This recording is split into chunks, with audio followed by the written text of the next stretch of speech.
Je donne la parole à Hamidou Samaké.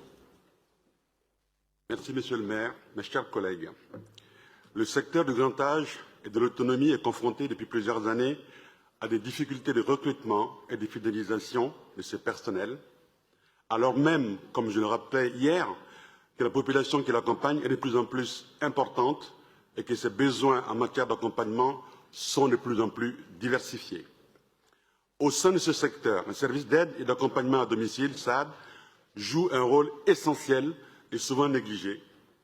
Ils sont en effet indispensables au maintien à domicile des personnes âgées et en situation de handicap. Or, malgré ce rôle crucial qui correspond à une priorité de l'action sociale dans ce secteur, ces services qui ont eu un engagement exemplaire tout au long de la crise sanitaire ont été complètement laissés à côté lors du Ségur de la santé.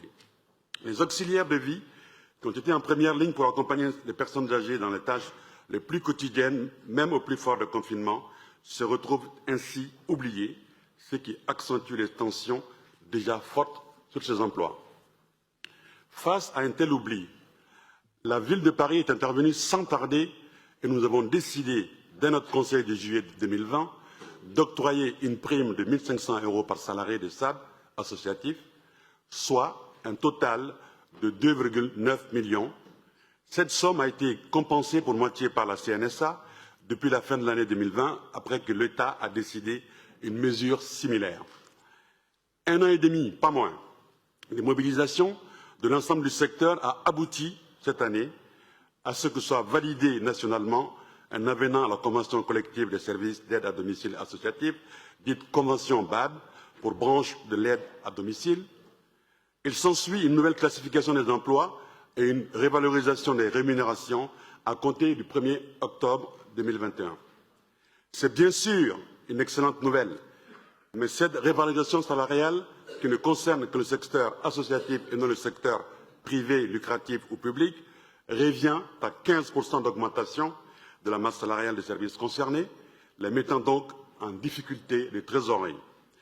La ville de Paris ne finance pas directement ces services. Elle octroie néanmoins aux personnes âgées et en situation de handicap des allocations leur permettant d'y recourir et elle fixe par ailleurs le tarif de plusieurs services. C'est pourquoi, pour aider le secteur à faire face à cette révalorisation et pour éviter que les usagers et usagères de ce service ne soient contraints d'y renoncer en raison d'une hausse des tarifs, il nous est proposé de mettre en place un dispositif de soutien aux 59 SAD parisiens qui relèvent de la BAD. La ville pourra bénéficier d'un dispositif de cofinancement de la CNSA à hauteur de 70% en 2021 et de 50% en 2022. Le montant prévisionnel des dépenses à engager pour 2021 s'élève à 1,7 million d'euros maximum, soit 500 000 € de dépenses nettes hors contribution CNSA. Cette aide correspond à une juste révalorisation des métiers essentiels dans un secteur mis à rude épreuve et permet de maintenir un accès au plus grand nombre à ces dispositifs. Nous partageons tous et toutes, je le sais, le souhait de permettre à nos aînés de pouvoir rester à leur domicile. Cette délibération nous permet de le faire dans de bonnes conditions. Je vous invite à soutenir cet engagement fort de la ville de Paris. Je vous remercie. Merci beaucoup.